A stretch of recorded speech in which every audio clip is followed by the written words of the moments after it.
What's going on, YouTube? OCD for EDC here, and what I got for your face balls today is a whole bunch of new stuff.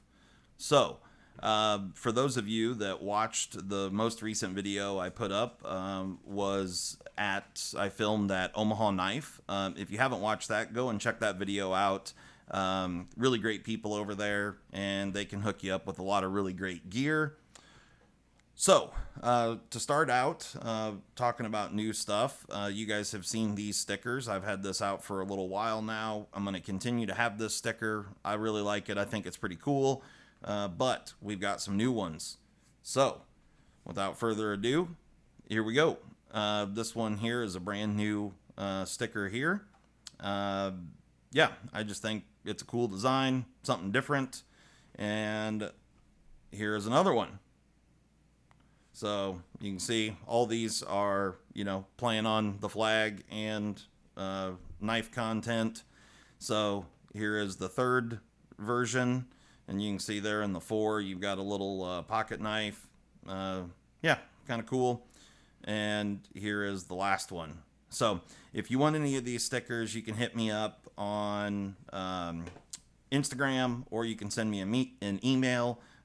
Email address is in the video description below, and if you want to just purchase any of these stickers, or you can go and check out my Patreon, links in the description, and you can get stickers that way as well. Yeah, thank you very much. All right, so other new stuff. If you were to watch that Omaha Knife video that I did, you will see that this is one of the products that I talked about.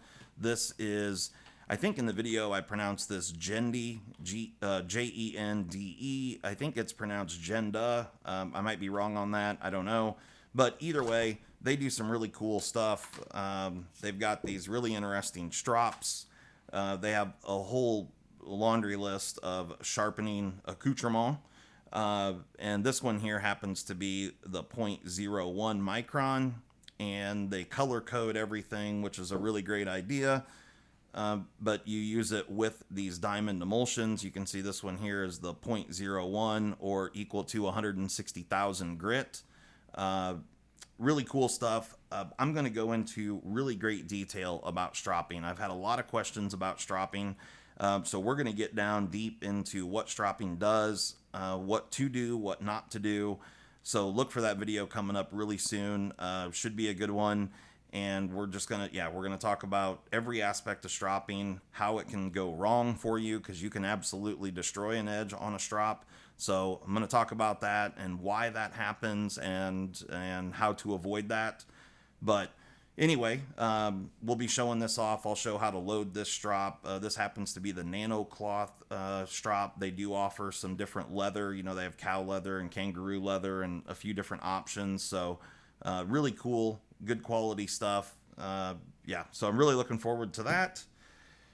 All right, in the Omaha Knife video, I showed they had some used knives there for sale.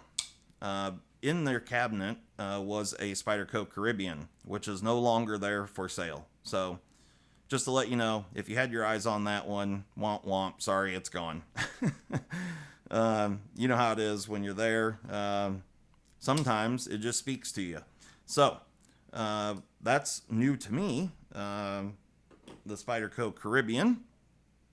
And this video is mainly about a couple of brand new Spyderco Sprint runs, which I did show off very briefly in that Omaha Knife video, but I also showed off a couple other brand new models, so definitely go and check out that video. I'm going to throw a link up in the description for Omaha Knife, their website, and that video, so go check them out. Go check out their website. Really cool folks over there. You can hit up Curtis and Destiny, or the hardest worker in the joint, Izzy, who was actually in the video, and you can see how much effort she puts into it. But yeah, really cool people over there, so go and check them out for sure. All right, first up for the brand new Spyderco Sprint runs is the Spyderco Shaman REX45 burnt orange G10 scale. I don't really need to talk about what the Shaman is. Everybody knows this knife, and here it is. So, Sprint Run Spyderco's really cool knife, and I'm sure this one will be just as popular as most of them have been. There is a version coming very soon with Z-Wear and micarta. That one I'm sure is going to be crazy as well.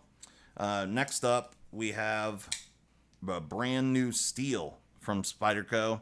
This is SPY27, CPM SPY27. This is blue FRN, and for those, I don't have it laying right here. It is a bit different color than the K390 stuff coming out. I thought I had a K390 sitting right here, but I might be wrong on that. Oh, no, here it is. Actually, they're pretty dang close. It is a little bit different, but they're pretty dang close. So, anyway, you can see the differences there in the FRN.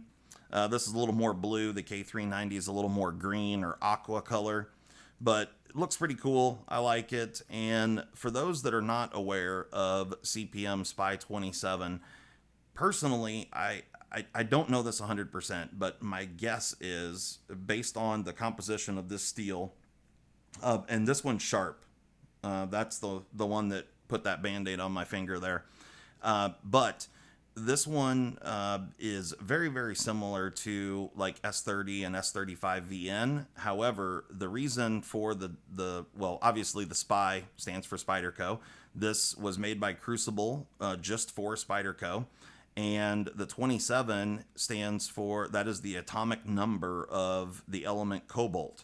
So this steel has 1.5% cobalt, which S30 and S35 VN, I certainly have lower levels of cobalt. I don't know, I can't remember off the top of my head. One of the other steels that definitely has around that same level of cobalt is VG10. However, this is not like VG10. This is certainly a better steel than that.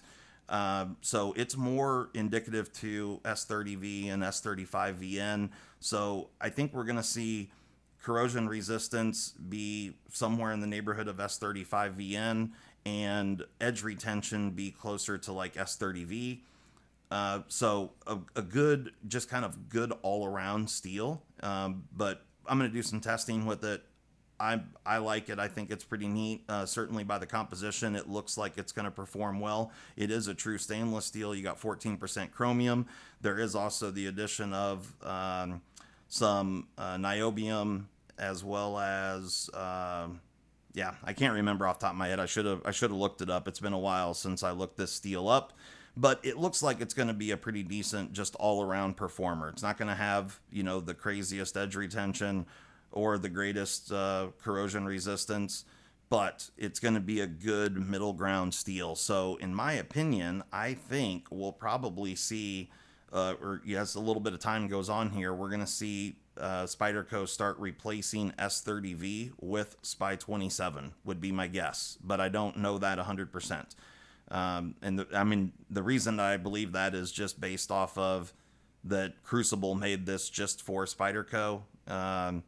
So yeah, I'm sure they're going to use it for more than just sprint runs, but they have to start somewhere. So this is the very first model coming out in SPY27. This one is extremely well done. I don't know if the construction of this is identical to the other Para 3 lightweights, but we're going to find out in just a moment. First things first, I'm going to take this apart in just a moment just to see if they did any CQI on this knife. The action on it is the best that I have had for a Para 3 lightweight right out of the box. So I'm kind of curious to see if maybe it has a bushing on the pivot. We'll find out together. But first we're going to see what the factory sharpness is of these knives. I'm going to kill the light. Hopefully that helps. Yeah, there you can see it pretty good right there. All right, SPY27 up first. Let's see what we got for factory sharpness here. 165. So pretty damn sharp, and I can attest to it. Like I said, that's the one that put the Band-Aid on my finger. Second up, we're going to do the REX45 Shaman. Let's tear that out. Here we go. 165. So super consistent edges coming out of Golden, Colorado, which is really good to see. And 165 is a really great number for sure. For factory sharpness, that is definitely sharp. And like I said, you can see that on my finger.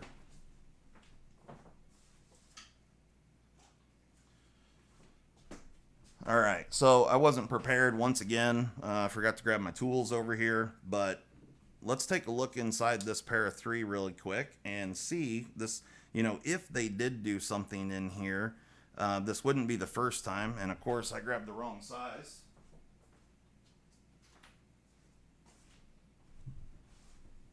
All right, now I'm back. We're good now. Let's see what we're working with here. Actually, let's see if I can get it apart on this side. Yeah, nope. It wants to come this way. So that's the side we're going to do. I'm pretty sure they haven't done anything with the Shaman, so I'm not too worried about that one. But this one is a big enough improvement over the last pair of 3 lightweight that I had that I'm just interested to see if there is any changes. So for those that don't know or haven't seen a disassembly on a pair of 3 lightweight before, they only run a phosphor bronze washer on one side of the pivot. And you do have a T10 pivot screw, a T8 pocket clip screw, and a T6 stop pin screw. And then you also have got this T8 body screw on the opposite side. There's a threaded insert that's molded into the plastic there. That's what holds the tension on the lock bar for the compression lock. So we should be good to go now. Let's get this. There we go. So we don't have 2 washers, so that stayed the same. And we do not have a pivot bushing. No, we do not. So I was thinking that this might have been a 2-piece pivot assembly, but it is not. So this is still the same construction as before. Yeah, it doesn't look like anything has changed in there. So, you know, maybe they've just refined this a little bit, or maybe this is just an anomaly one and it just has phenomenal action right out of the factory. But either way, this one definitely has really, really great action right out of the factory, which is awesome. So I am going to throw a little bit of, I'm going to leave the factory lube in there, but I am going to put a little bit of lube on the detent ball path.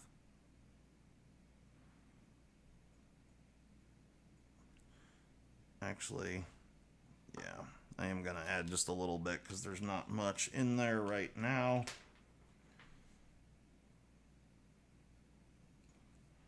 Put a little bit on that pivot. All right.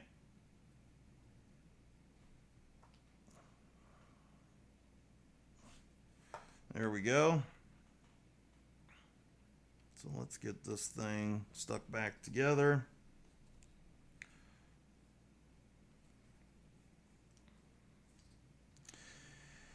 And yeah, the SPY27, I'm kind of excited to do some testing on it. We'll definitely send this out and get some Rockwell numbers on it. So this will be going over to Kurt, and I'll be interested to see. I'm expecting it to have, you know, similar HRC numbers to S35. So, you know, we're probably going to be in that 59 to 60 range would be my guess. But we'll see. We'll see where this one lands. So I think that should be interesting. And then, you know, we'll definitely do some cut testing with this one and see where that comes out. But I'm expecting, you know, like I said, maybe a little bit better than S35 VN for edge retention, and a little bit better than S30V for like corrosion resistance and that sort of a thing. Which, you know, I don't have any sort of real scientific way to test the corrosion resistance other than just putting them in a, you know, cup of salt water and leaving them for a little while, whatnot. But not, you know, not a super scientific way to do it, but it does work. All right, so it is centered, if you can see that. May ever so slightly be favoring the clip side there. Super just dropping right out of the box, and that's how it was when I got it. We do have just the tiniest bit of blade play. That's probably too tight now. Yeah.